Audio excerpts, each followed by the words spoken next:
Sud Radio, mettez-vous d'accord, 9h-10h, Valérie Expert. Bonjour à toutes et à tous. Aujourd'hui, un seul sujet, celui de cette nuit d'émeute un peu partout en France. Les réactions des politiques inexplicables, inexcusables, avait dit Emmanuel Macron hier. Cette minute de silence à l'Assemblée nationale. Tous ces sujets avec vous et avec Geneviève Gotzinger. Bonjour, présidente de l'agence Image. Vous êtes communicante, politique. Rafik Smati, chef d'entreprise, président du mouvement Objectif France. Bonjour. Bonjour Pascal Bataille, animateur, producteur, chef d'entreprise. Bonjour à vous. Bonjour, et Jean-Baptiste Moreau, ancien député, ancien agriculteur, consultant indépendant, qui vient tout juste de nous rejoindre. Et qui vient de se faire doubler par le président de la République, donc oui, il a pris un peu de retard. Ah bon, vous avez le convoi qui vous a bloqué, mais il y avait beaucoup de sirènes ce matin, effectivement, dans Paris. Oui, coup de cœur, coup de gueule, je sais pas, je trouve que la situation est quand même extrêmement grave, ce qui s'est passé cette nuit avec des émeutes dans quatre coins de la France, avec une tentative d'intrusion à la prison de Fresnes, des commissariats, des écoles, des bus brûlés, des policiers en déroute, des réactions suite au drame qui s'est passé à Nanterre, ce jeune de 17 ans mort après un refus d'obtempérer. Ces réactions hier sont plus qu'inquiétantes. Alors Rafik, on va peut-être commencer avec vous. Comment vous avez... Enfin, est-ce que hier Emmanuel Macron, j'essaye de trouver mes mots, hier Emmanuel Macron a essayé d'apaiser, en disant inexcusable, inexplicable, en essayant, on a bien compris, de calmer le jeu. C'est pas vraiment ce qui s'est passé, ça n'a pas fonctionné. Nous sommes sur une poudrière et chacun d'entre nous doit en avoir conscience. Chacun de nos mots peut alimenter potentiellement une situation qui est explosive. Et d'ailleurs, c'est la raison pour laquelle, à ce stade, je n'ai pas encore réagi sur les réseaux sociaux, parce que moi, je suis assez épaté par l'avalanche de certitude des uns et des autres que j'ai pu voir, notamment sur les réseaux sociaux, alors avec tous les excès, dans un sens comme dans l'autre. Avec d'un côté, vous avez ceux qui vous disent finalement, sous-entendu, c'était bien mérité ce qui lui est arrivé parce que c'était un multirécidiviste. Non, c'est pas mérité. On ne tue pas quelqu'un comme ça. Voilà, c'est comme ça. Mais d'un autre côté, à l'extrême, vous avez ceux qui vous disent de manière généraliste, la police tue. La police dans notre pays est une police républicaine. Elle doit être respectée et soutenue. Et maintenant, il y a sans doute dans cette police, comme dans tous les corps, comme dans toute la société, des brebis galeuses, et ces personnes-là doivent être sanctionnées. Il y a une ligne d'équilibre aujourd'hui qui doit être portée, qui est une ligne de crête, qui est la seule qui puisse nous permettre de rétablir une situation de concorde civile. Et hélas, aujourd'hui, la société de l'outrance dans laquelle nous sommes entrés incite les uns et les autres à basculer dans des postures totalement populistes, démagogiques, excessives, qui ne font en réalité qu'alimenter le problème lui-même. Donc, évidemment, que je suis à titre personnel choqué par les images que j'ai vues, je vous le dis, mais je ne tolère pas du tout la casse, ce qui est en train de se passer aujourd'hui, parce que les principales victimes des voitures qui ont été brûlées par exemple dans les rues à Nanterre et ailleurs, ce sont les habitants du quartier, ce sont des braves gens qui font partie des mêmes communautés, qui font partie de notre communauté nationale.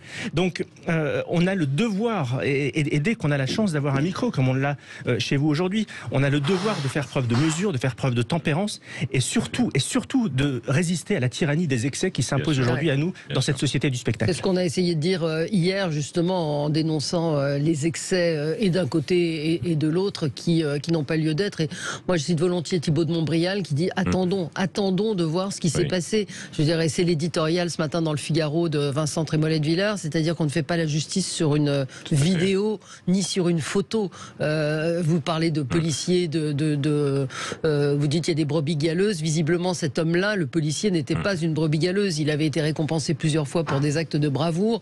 Je sais absolument pas pour l'excuser que je dis ça, mais attendons la justice. Et là, visiblement, contrairement à ce que dit Jean-Luc Mélenchon, oui, il faut attendre la justice. Oui, Jean-Baptiste Moreau. Non, tout à fait. Et je m'associe totalement au propos de Thibault, qui est en l'occurrence un ami, mais globalement, les récupérations par les extrêmes sont absolument indignes, que ce soit d'un côté ou de l'autre. Une pensée évidemment pour la victime et pour sa famille, parce que ce qui s'est passé est absolument terrible et ne doit jamais se produire. Maintenant, les récupérations d'un bord ou de l'autre sont absolument indignes et ne font que effectivement exacerber les tensions dans notre société qui n'en a absolument pas besoin aujourd'hui. Et la réaction, que ce soit du ministre de l'Intérieur ou du président de la République sur ce sujet, sont proportionnées. C'est-à-dire, effectivement, non, si, l'acte, effectivement, on va attendre effectivement inexcusable, il prend position quand il dit inexcusable. Oui, mais de toute façon, personne ne doit mourir pour un contrôle d'identité, quel que soit le contexte globalement. Donc voilà, c'est non, pas quel que soit le contexte. Enfin, pardon, si l'homme avait une arme, évidemment, s'il menace le policier. Voilà, donc on ne peut pas globalement dire c'est inexcusable. Oui, là, toute mort est tragique, toute mort est un drame, mais on ne peut pas aujourd'hui dire. On verra ce que la justice en dit. C'est des mots qui visent, pardon. On verra ce que la justice dit. Et je pense que, enfin, pour le coup, le convoi présidentiel m'a doublé. Je pense qu'il doit y aller ou à proximité, parce que vraiment, il faut apaiser les choses. Et tout homme politique aujourd'hui, soi-disant responsable, qui ne calme pas et qui n'appelle pas au calme et qui justifie quelque violence que ce soit, s'exclut de fait du champ républicain pour moi. Oui, Pascal Bataille. Oui, je suis évidemment, je ne peux que cautionner et aller dans le sens de tout ce qui vient d'être dit, en essayant peut-être de rajouter quelque chose. C'est que en fait, il y a malheureusement dans les réactions des Mélenchon et des Zemmour, etc., des choses qui ne font qu'accentuer cette fracture. Quand Zemmour dit Emmanuel Macron a choisi son camp, ou quand Mélenchon dit la police tue, en fait, on oppose deux France comme s'il y avait deux France. Non, il n'y a pas de France, il y a une France. Il y a une seule France. Et c'est cette France-là qui est aujourd'hui effectivement est soumise à un certain déchirement, et qu'il faut essayer de réconcilier avec une seule arme qui est ou une double arme qui est l'éducation et le respect de la loi. Oui. Donc moi, quand j'aime pas me faire arrêter par les policiers, comme vous tous j'espère, mais quand je me fais arrêter par un policier, je ne m'enfuis pas. Pourquoi ? Parce que, on m'a appris qu'il fallait s'arrêter, et deux, j'ai peur des représailles. Bon, donc il y a aujourd'hui effectivement un vrai sujet. Le problème, et on est en train d'en donner l'exemple, mais j'espère que ça sera pour essayer de prendre un peu de hauteur, c'est que effectivement, ce qui est une tragédie, un tragique fait divers hier, devient le sujet de tous les médias en boucle, c'est-à-dire que tout le reste de l'actualité, y compris l'Ukraine, y compris plein d'autres choses importantes qui se passent aujourd'hui, devient quasiment inaudible et inintéressant pour les médias, et ça ne peut que contribuer malheureusement à mettre de l'huile sur le feu, que de donner que se faire les caisses de résonance de ce qui est en train de se passer. Vous ne trouvez pas que c'est grave ce qui s'est passé hier? On est quand même au bord du chaos, la police qui recule, des émeutiers qui incendient. 3 semaines d'émeutes après Aulnay-sous-Bois.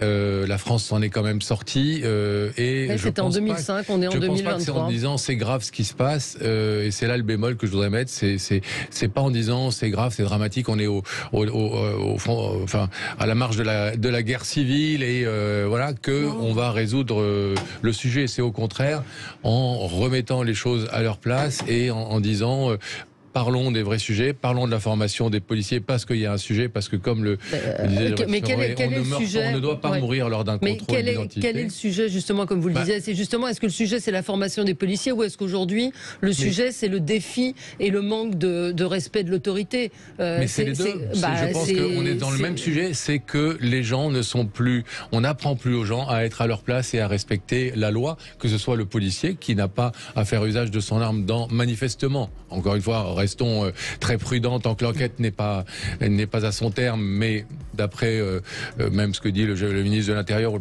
la première ministre, apparemment il n'y avait pas légitimité à faire usage de son arme. Enfin, il y a une enquête, Pascal. Enfin, il y a une enquête qui est en cours. Je ne cherche pas à excuser. La première ministre, elle a pas. Et le ministre de l'Intérieur, supprimons la justice à ce moment-là. Supprimons la justice. Non, mais j'ai pas dit ça. Je suis pas en train de porter un jugement définitif. Je dis que la première ministre et le ministre de l'Intérieur, qui n'est pas connu connu quand même pour tirer lui-même sur les policiers à boulet rouge à chaque occasion, dit qu'il y a quand même quelque chose qui n'est pas forcément tout à fait normal. Ça mérite d'être entendu aussi. Quoi qu'il en soit, ce jeune-là, manifestement, en tout cas à notre connaissance aujourd'hui, n'était pas armé et il n'y avait pas légitimité à le tuer. Mais il aurait dû néanmoins s'arrêter et ne pas redémarrer. Donc, quand je parle d'éducation, quand je parle de respect de la loi, c'est exactement le même sujet des deux côtés. On va la y loi n'est plus revenir. respectée dans notre pays. On va y revenir dans un instant. À tout de suite. Sud Radio, mettez-vous d'accord, 9h-10h, Valérie Expert. Et nous revenons sur ce qui s'est passé hier soir un petit peu partout en France avec ces scènes d'émeutes. Geneviève, vous, comment vous réagissez? Parce qu'on dit laissons faire la justice. Mais oui, je pense qu'il faut absolument laisser faire la justice. Hier, on a eu une journée, avant cette nuit d'émeute, une journée sur le plan politique qui a été une journée d'emballement total. On est passé... Rafik Smati sur les extrêmes. C'est ça, mais pas seulement les extrêmes. En fait, on est passé de l'émotion à la récupération. Et je pense que ça, il faut tout sauf récupérer. Aujourd'hui, il faut effectivement calmer le jeu en espérant...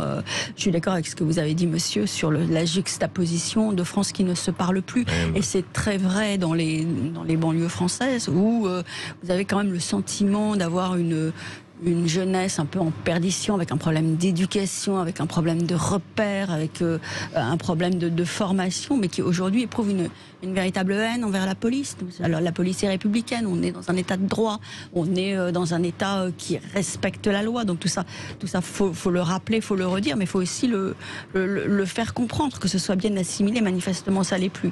Et face à ça, on a une police qui manifestement n'arrive plus non plus à garder la main, à contrôler, et qui se retrouve dans une situation très très compliquée comme ça s'est passé cette nuit.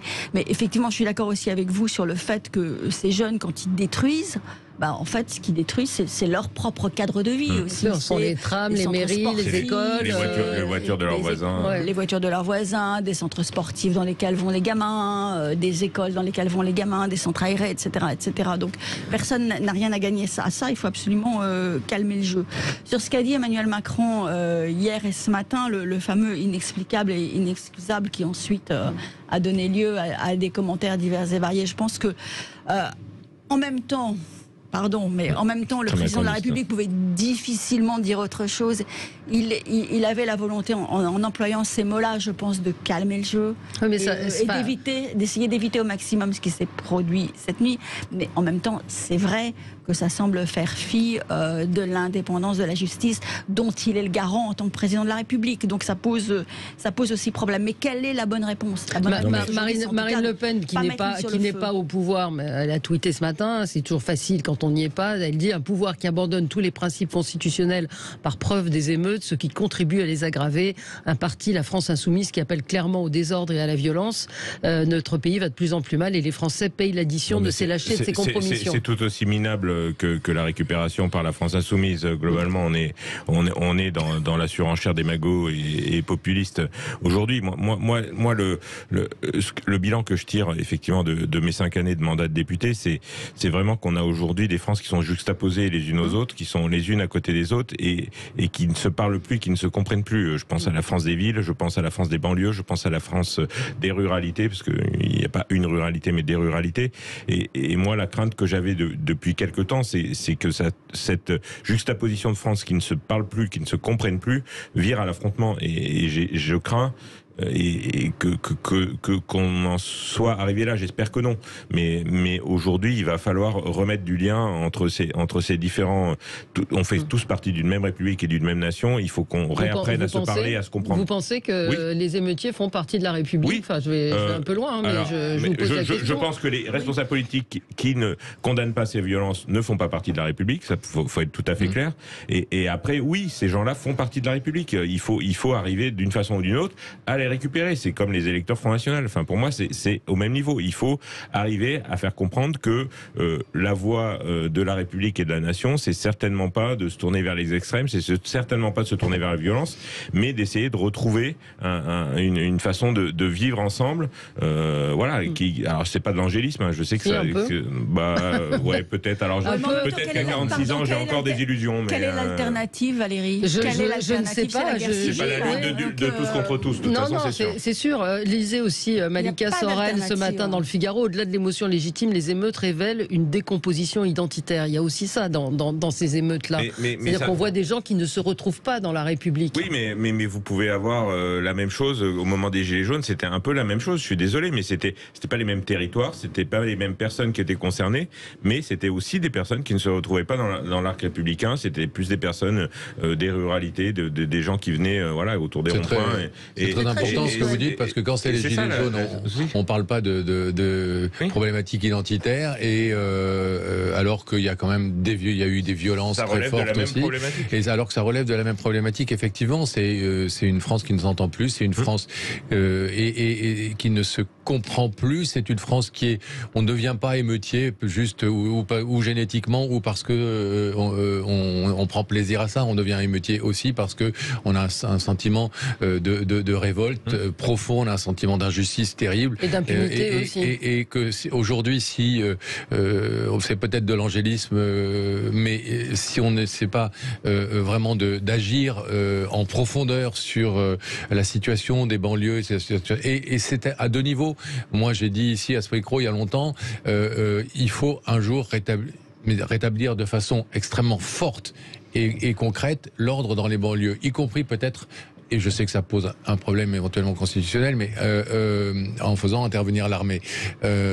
Parce que la police aujourd'hui n'a plus les moyens de le faire, c'est évident. C'est évident, ils ne savent plus. Donc l'état d'urgence, c'est ce que réclame Éric Ciotti ce matin.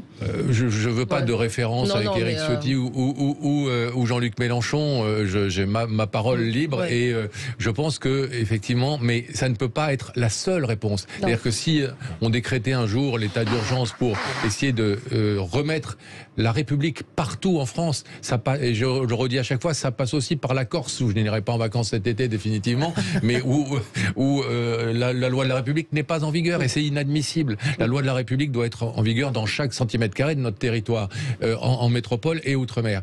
En revanche, ça ne peut pas être la seule réponse, ça doit être une réponse absolument en parallèle d'une autre réponse, qui est une réponse de lutte contre ces injustices, contre ces inégalités qui ne sont plus supportables. Notre France est de plus en plus inégalitaire, notre France est de plus en plus injuste, et ça n'est pas tolérable. Au niveau des quartiers, je vais pousser plus loin, mais Rafik est plus habilité que moi à en parler, mais c'est un sujet qui est revenu en boucle ces dernières semaines, mais là-dessus, sur l'ordre parallèle à la République qui s'est créé dans les quartiers autour du trafic de drogue et du trafic de cannabis notamment, je pense que le courage politique,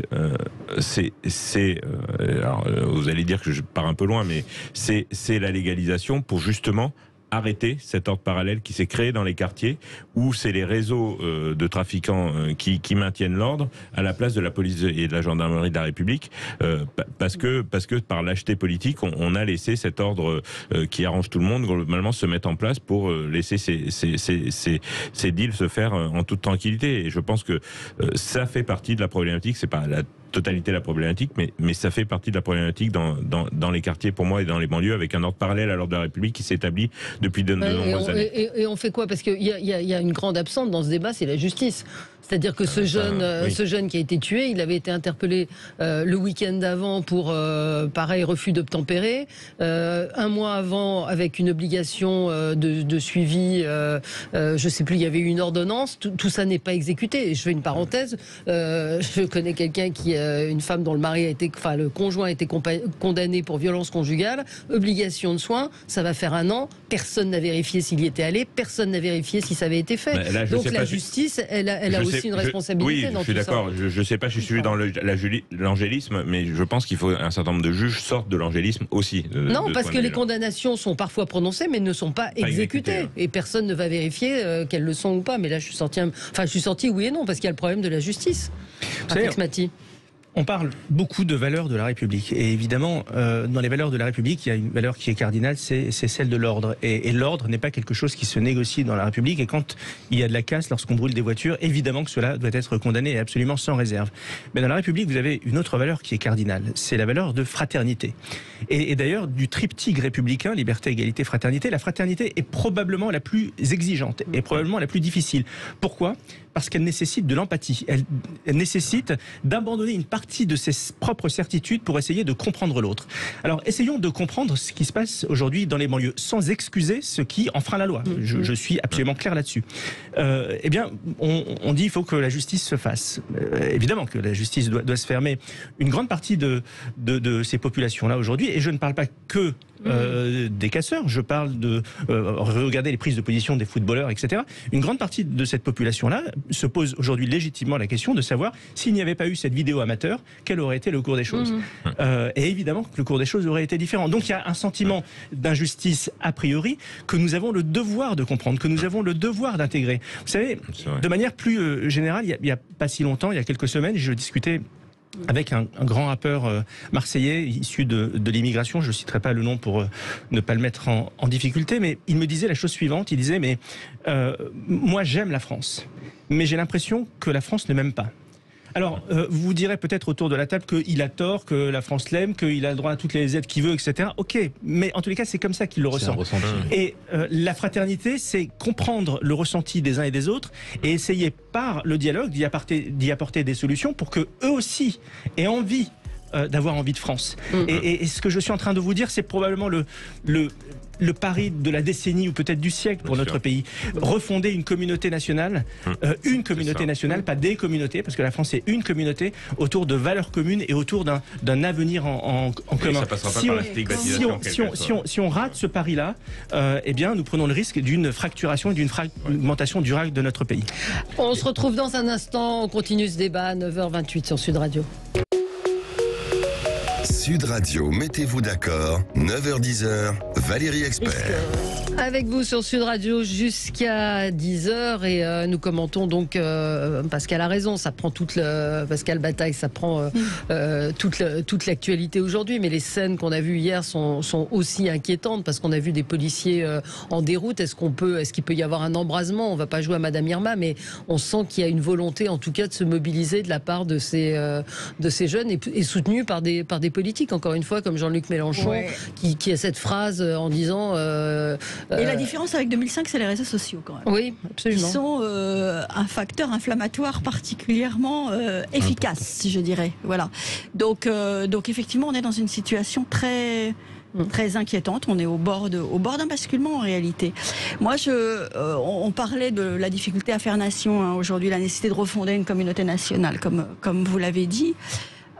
J'en voudrais toujours au président Chirac d'avoir supprimé le service national. Je pense que c'est une erreur majeure. Je pense que c'était quand même un creuset de retrouvailles entre des gens venus de sphères totalement différentes, de milieux totalement différents, et qui, en un an, apprenaient un certain nombre de choses ensemble. En tout cas, vivaient ensemble quelque chose de fort. C'est une erreur, et je pense que... Il y a aussi la police de proximité, dont on a dit qu'elle arrangeait quand même un certain nombre de choses. On est sur des registres vraiment différents. Je pense que le service national, c'était vraiment un creuset de quelque chose. J'ai Stéphane qui dit, vous vous rendez compte que maintenant, lors d'un simple contrôle, on peut, sous le coup d'une méprise, mourir. On est dans les pires heures de ce qui se passe aux États-Unis. A priori, non. Si vous vous arrêtez, que vous présentez vos papiers, il y a peu de risques qu'on vous tue. Enfin, il faut aussi remettre les choses. Niveau de violence, les choses en place. On n'est pas aux États-Unis, effectivement, mais même en Espagne, où je vais moi assez souvent, les policiers sont souvent cagoulés avec des armes en travers de la poitrine. Et je peux vous dire que vous vous arrêtez quand il y a un contrôle de police. Bien sûr, il ne faut pas caricaturer. Mais je voulais revenir moi sur la responsabilité des politiques quand même. Et parce que Geneviève disait tout à l'heure, on est passé de l'émotion très très vite à la récupération. Comme si souvent, hélas. Mais moi j'ai presque envie de dire, mais on n'est pas passé de l'émotion, on est passé de la récupération à la récupération. C'est-à-dire que il faut quand même que nos auditeurs soient lucides, s'ils ne le sont pas déjà, sur le niveau d'émotion que ça peut créer chez un Éric Zemmour ou un Jean-Luc Mélenchon. Cette situation-là, ils s'en foutent totalement. La vérité, c'est qu'au contraire, ils surfent là-dessus, ils se réjouissent. Ça sert leur dogme. Ils se réjouissent de ce genre de situation parce que ça fait le lit et c'est le terreau, effectivement, de leur prise de position et éventuellement, le pense-t-il, de leur chance d'être élus. Non, mais Pascal a raison. Ils cherchent pas à résoudre les problèmes, ils en vivent des problèmes. Donc, que ce soit Mélenchon ou Zemmour ou Le Pen, c'est la même chose. Et cette responsabilité-là, il faut la pointer du doigt. Et autant je suis pour la liberté d'expression totale, autant il faut dire quand des gens qui sont en position de responsabilité, qui sont élus, prennent des positions comme celle-là, il faut les montrer du doigt. Il faut dire shame on you. C'est parce que c'est eux qui participent aussi de cette inflammation totale du pays, de cette guerre permanente. Je disais la semaine dernière, Zemmour, c'est quelqu'un qui met de l'huile sur le feu en permanence. À chaque petit incident ou grave incident, il en rajoute une couche. Et Mélenchon, c'est exactement pareil. Mais tous les politiques, je veux dire, Mélenchon, c'est pareil. Mélenchon, ça sert son dogme d'expliquer que la police est pourrie et qu'elle fonctionne pas. De ce côté-là, je suis sûr d'une chose, c'est que la justice passera et que le policier, s'il a commis quelque chose qui, là aussi, en présomption d'innocence, s'il a commis quelque chose de répréhensible, il sera condamné. Là-dessus, vous pouvez avoir aucun doute là-dessus. La justice fonctionne bien par rapport au contrôle qu'elle a des forces de l'ordre, que ce soit la police ou la gendarmerie. Et si le policier en question a commis un acte délictuel, il sera condamné et elle fonctionnera. Donc c'est pour ça que ces actes de violence qui sont en cours dans les banlieues ne sont pas admissibles aujourd'hui. On est dans un état de droit et globalement ça fonctionne, même s'il y a des imperfections, globalement ça fonctionne. Mais alors, la question, je vais vous lire après le message d'un auditeur, mais la question tout à l'heure, Rafik Smati disait le président de la République est obligé d'avaler son chapeau. Est-ce qu'il est obligé de l'avaler? Est-ce qu'il ne peut pas dire ce que vous venez de dire? C'est-à-dire, c'est inadmissible. C'est plus ou moins ce qu'il a dit quand même. Enfin, je veux dire, voilà. Et après, il a dit aussi que la justice devait faire son travail et qu'au nom de la séparation des pouvoirs, il n'avait pas non plus à condamner à l'avance le policier en question. Sauf que c'est ce que vous faites quand c'est ce qu'il fait quand on dit c'est inexplicable et inexcusable. Vous portez un jugement. Les images, il parlait des images et de la vidéo telle qu'elle avait été publiée. Effectivement, ça ne peut que choquer celui qui la regarde. Mais après, la justice doit faire son travail et son travail, il n'est pas forcément sur du temps court, il n'est pas forcément sur du temps médiatique, mais ce sera fait. Enfin, je veux dire. Il n'y a pas une profession, je pense, dans ce pays qui est plus contrôlée que la police ou la justice, ou que la police ou la gendarmerie. Je veux dire, les forces de l'ordre, elles sont contrôlées, et ils sont sanctionnés quand ils commettent des choses qui ne rentrent pas dans le cadre des procédures. Je veux dire, honnêtement, si tous les métiers étaient contrôlés comme les forces de l'ordre, je pense qu'on n'en serait pas là dans ce pays. Je vais vous lire juste le début de l'éditorial de François Trémollet de Villers dans le Figaro. Rien ne justifie la mort d'un jeune, a dit le président de la République. Évidemment. C'était là l'expression de l'humanité la plus élémentaire. Inexcusable, a-t-il poursuivi, condamnant de fait le policier qui a tué le jeune homme. Étrange pratique de la présomption d'innocence. Les images sont terriblement choquantes, mais la justice n'est pas une capture d'écran. C'est elle, pas Emmanuel Macron, qui déterminera si le geste homicide de ce policier est coupable. Serait-il? Pourquoi déclenche-t-il automatiquement l'embrasement d'une partie de nos banlieues?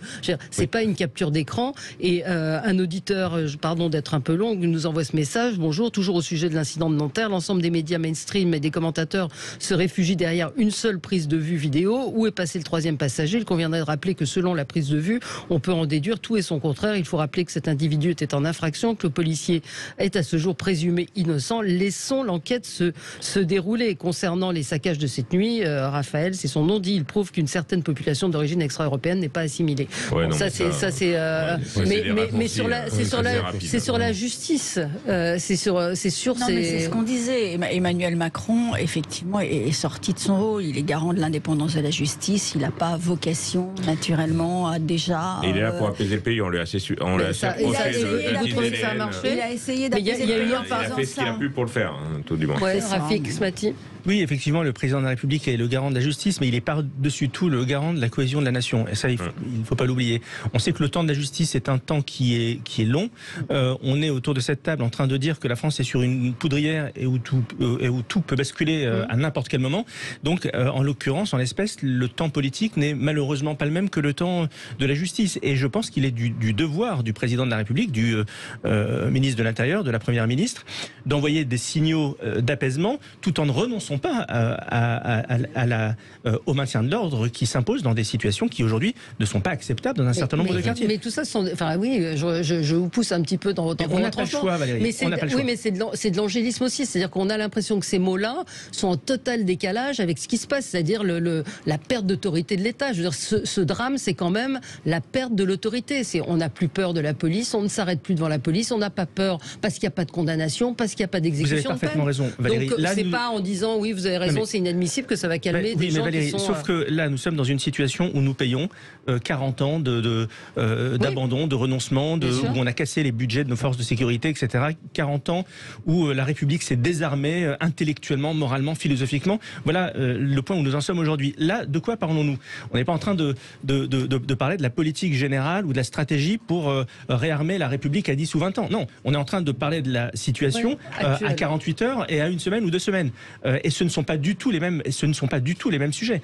Si vous voulez qu'on fasse un débat sur la sécurité dans 10 ans ou ce qu'il faudrait faire pour réarmer la République, j'ai plein d'arguments à vous faire valoir. Mais là, maintenant, dans l'urgence... on fait quoi parce que... On n'a pas besoin d'architectes, là. On a besoin de pompiers. Et le président de la République se positionne comme un pompier. Non, mais symboliquement. Et le président de la République et les autorités se positionnent en pompiers. Et ils ont raison de le faire plutôt qu'un architecte. Il faut le faire avec sincérité. Et tout à l'heure, Rafik a prononcé un mot très important qui est celui d'empathie. Et effectivement, le message de l'ordre, du respect de la loi, etc., ne passera d'autant mieux que s'il est accompagné d'un message effectivement de compréhension de la douleur, de sentiment d'injustice, etc. Et pardon, mais quand j'ai entendu Elisabeth Roboborn à l'Assemblée nationale, je l'appelle Roboborn parce qu'effectivement, au Sénat, pardon, hier, parce qu'effectivement, elle a annonné. Moi, je cherchais. Oui, j'ai eu un Roboborn, parce qu'effectivement, hier, j'ai eu le sentiment d'avoir une sorte de machine. Alors aujourd'hui, on en a de plus en plus face à nous. Voilà, même la Première ministre en est une. Au Sénat, quand elle a annonné, mais vraiment annonné ce texte, où même les premiers mots, je commencerai par dire effectivement mon soutien et ma peine, etc. Aux familles. Non, mais c'est hallucinant le niveau de déconnexion qu'il pouvait y avoir entre ce discours et la réalité des faits. Donc si nos politiques étaient un petit peu impliqués, un peu sincères et un peu concernés, peut-être aussi que le message passerait mieux, y compris auprès des gens qui souffrent totalement de ce sentiment d'incompréhension de la justice. Il y a une chose qu'on peut pas reprocher au président de la République, c'est d'être direct, cash et sincère. Honnêtement, je vais parfois de reprocher d'être tellement empathique en général. Voilà. En revanche, l'empathie n'est pas trop son truc. Vous avez tort. Pour le connaître de façon plus personnelle, on va dire, l'empathie est justement peut-être son point faible aujourd'hui. Mais globalement, il pouvait pas dire autre chose. Honnêtement, il pouvait pas dire autre chose dans la fonction qui est la sienne, d'essayer d'apaiser et de pacifier le pays et d'unir le pays. Mais maintenant, il faut pas que ça s'arrête là. Derrière, il va falloir des actes pour effectivement essayer de réconcilier ce qu'on disait tout à l'heure, on va dire des juxtapositions de communautés qui ne se parlent plus. Et tout le travail des extrêmes, d'ailleurs, c'est ça, c'est de conflictualiser et d'opposer des communautés les unes aux autres. Alors, sur l'extrême gauche, c'est d'opposer des communautés effectivement par la concurrence victimaire permanente où tout le monde est victime de quelque chose, que ce soit des salariés, les immigrés, enfin tout le monde est victime de quelque chose, et l'extrême droite en expliquant que d'un autre côté on a une communauté nationale et de l'autre côté on a des gens qui viennent s'ajouter à la communauté nationale qui sont les ennemis ou les cibles à abattre. Donc là-dessus il faut qu'on arrive à recréer un commun et une histoire commune au niveau de la République parce qu'on s'en sortira pas juste en étant les pompiers, en essayant d'éteindre des incendies les uns après les autres. Il va falloir anticiper et faire de la prévention là-dessus. Mais vous avez aussi une France que je vois, qui sont aussi certains de nos auditeurs. Je vois Xavier qui dit qu'il faut maintenant de la fermeté des forces de l'ordre, arrêter les discours angéliques, et puis il faudrait aussi reprendre. Alors lui, il parle de la mère du jeune homme qui a parlé de marche de la révolte. Bon, elle est prise en main par Assa Traoré, mais elle est prise en main par le comité Traoré. Alors on a les deux. On a des auditeurs qui disent oui, quand c'est le fils de Zemmour ou de Morano, on réagit moins, ça c'est sûr, et d'autres qui disent aussi quand des policiers sont tués à cause de délits de fuite, il n'y a pas d'émeute. Donc il y a une sorte, moi ce qui me choque depuis hier, c'est cette espèce de frontalité, je ne sais pas si le mot existe, et de radicalisation de l'opinion française. On se retrouve dans un instant, on va évoquer la suite, comment régler ce que vous disiez Rafik Smati. On est dans une situation très complexe, très compliquée. Que peut-il se passer maintenant ? Sud Radio, mettez-vous d'accord, 9h-10h, Valérie Expert. Alors, on poursuit notre débat. Je vous rappelle que Thibaut de Montbrial sera l'invité de Jean-Jacques Bourdin à 10h30. Écoutez-le. Je trouve que sa parole est intéressante et pas caricaturale et plus mesurée que ce qu'on peut entendre, ici ou là. On est dans une situation difficile, vous le disiez, Rafik Smati, compliquée. On dit qu'on est sur une poudrière. Qu'est-ce qui va se passer? Quelle est la suite? Je vous demande pas de faire Madame Irma, mais embrasement. Est-ce qu'il faut déclarer l'état d'urgence? Est-ce qu'on doit faire venir l'armée? On sent qu'il y a des gens qui sont révoltés et qui sont déterminés aujourd'hui. Je vais vous décevoir, Valérie. Ouais. Je suis absolument incapable de vous dire le scénario optimum qu'il faudrait pour éliminer le pire aujourd'hui. La seule chose que je sais, c'est que nous ne sortirons de cette crise et de cette fragmentation de la communauté nationale que par le haut. Et par le haut, c'est quoi? C'est en regardant l'avenir. On sait que le passé est un passé qui est compliqué, qui est un entrelac d'histoires communes, de colonisation, etc. Donc c'est pas sur le passé qu'on va réussir à se réconcilier. C'est pas sur le présent non plus qu'on va réussir à se réconcilier, parce que ça va être compliqué et on le voit en ce moment. La seule réconciliation possible, elle est par rapport à notre avenir. Ça veut dire qu'il faut réussir à créer les conditions pour créer un avenir qui nous embarque tous, que vous soyez un jeune Gaulois né dans la Creuse ou un jeune issu de l'immigration dans un quartier sensible de Marseille. La même histoire qui puisse embarquer les deux. Et il se trouve qu'aujourd'hui, nous entrons, vous savez, c'est un sujet qui me tient énormément à cœur, nous entrons dans une révolution industrielle, technologique, où vous allez avoir une foultitude d'innovations, de révolutions, de mutations dans plein de domaines, dans les transports, dans la santé, dans l'IA, dans le numérique, etc. Et je crois que nous avons là un terrain de jeu fantastique pour faire de la France une grande puissance industrielle et technologique et scientifique, et qui puisse embarquer tout le monde dans un avenir en commun. Oui, mais là, ce soir, on va avoir encore des émeutes. L'avenir en commun, c'est connoté. Oui, mais je vais vous dire, Jean-Luc Mélenchon essaye de s'arroger le monopole de l'avenir. Eh bien, vous auriez été Monsieur Mélenchon, je vous aurais dit, vous n'avez pas le monopole de l'avenir en commun, cher Monsieur Mélenchon. Je suis d'accord. Donc la réalité, c'est que nous ne réconcilierons la France, ou j'ai envie de vous dire les France, qu'avec un projet d'avenir ambitieux et conquérant. Oui, mais là, moi, je vous parle de ce soir. Je parle de ce soir. Eh bien, ce soir, de la tempérance, de l'humilité, de l'empathie, beaucoup d'empathie, et de manière pragmatique, faire régner l'ordre quand cela s'impose, parce qu'on ne va laisser personne brûler une voiture. Ça, je vous rassure là-dessus. Ce soir, En un peu revanche, de répression, quand même. Ce soir, un peu de répression par autrement dit, simplement, mais ils n'y arrivent pas. Non, mais simplement pour conclure, j'ai envie de vous dire, et ça va provoquer sans doute beaucoup de vos auditeurs, mais jamais le en même temps n'aura été aussi nécessaire. Et je suis assez d'accord, Dieu sait si je l'ai stigmatisé, c'est en même temps depuis un certain nombre d'années, mais ce que dit Rafik, c'est très important d'essayer de se réconcilier sur l'avenir. Il n'empêche que ça doit aussi se faire sur l'avenir, ça se construit aussi sur le passé, bien évidemment. Et moi, il y a quelque chose que je déplore profondément, et je ne sais pas aujourd'hui où est la solution. C'est une fracture culturelle profonde, pas du tout, comme on le dit souvent, identitaire, mais culturelle, entre nos générations et la génération aujourd'hui des adolescents et tout jeunes adultes. C'est-à-dire, Geneviève le disait tout à l'heure, ceux qui ont connu l'émergence des réseaux sociaux et qui se sont éduqués avec les réseaux sociaux depuis le début des années 2000 et notamment depuis 2005 en France. Et qu'est-ce qui se passe? Nous, on a tous vécu, quelles que soient nos opinions, quel que soit notre milieu social, avec un socle de connaissances communes. On savait, on nous parle de Victor Hugo, on nous parle de Cézanne, on nous parle de Mozart, on savait tous ce que c'était parce qu'on apprenait ça à l'école. Et je vous cite ces trois noms, mais je parle aussi des tables de multiplication et du numéro de département de la Corrèze. Bon, et on avait ce socle commun. Aujourd'hui, depuis l'émergence des réseaux sociaux, il y a eu une fracture culturelle. Moi, j'ai un fils de 15 ans, je l'ai amené dans des musées, je pense lui avoir donné l'éducation la plus riche possible de ce que je pouvais faire. Je ne suis pas sûr qu'il sache aujourd'hui, si je lui dis de but en blanc comme ça, qui est Jean-Sébastien Bach, qu'il sache qui c'est. Non, je suis pas sûr qu'il mette pas un temps, alors que c'est parce que sa culture à lui, c'est des youtubeurs dont il connaît tous les noms par cœur, et qu'il écoute à longueur de journée. Et voilà, il y a une fracture aujourd'hui. On n'a plus du tout les mêmes références. Et je pense si on ne s'entend plus, c'est aussi à cause de ça. Je pense qu'on ne dira jamais assez le mal qu'ont causé les réseaux sociaux.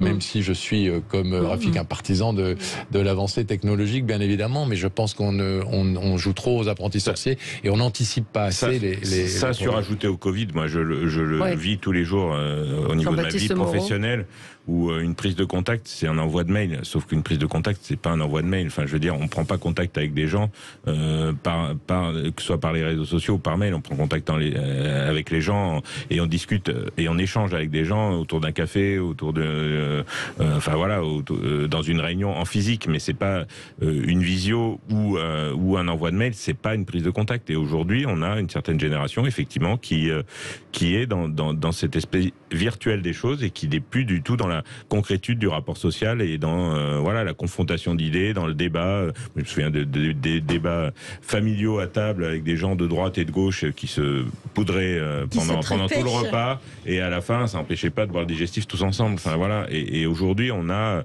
un manque de recul, un manque de culture, effectivement. Alors ça fait un peu vieux con de dire ça, mais c'est hélas la vérité. Moi j'ai une fille de 10 ans aussi, et c'est vrai qu'elle connaît plus Squeezie et les youtubeurs en série que malgré le fait qu'on essaye de lui donner une culture relativement... Alors, voilà, je vous trouve assez pessimiste. Je vous trouve assez pessimiste. Et je vais vous dire pourquoi. Non, mais je vais vous dire pourquoi. Et je comprends parfaitement ce que vous dites. Et d'une certaine façon, vous avez raison. Sauf que le mouvement dans lequel on est enclenché ne s'interrompra pas. Donc moi, je vous invite à voir le verre à moitié plein plutôt que le verre à moitié vide. Oui. Vous parliez de votre fils qui ne connaît par exemple pas Jean-Baptiste Poquelin, etc. Et effectivement, c'est regrettable. Mais cette génération-là a développé d'autres compétences. Elle parle beaucoup mieux anglais que vous, par exemple. Bien sûr.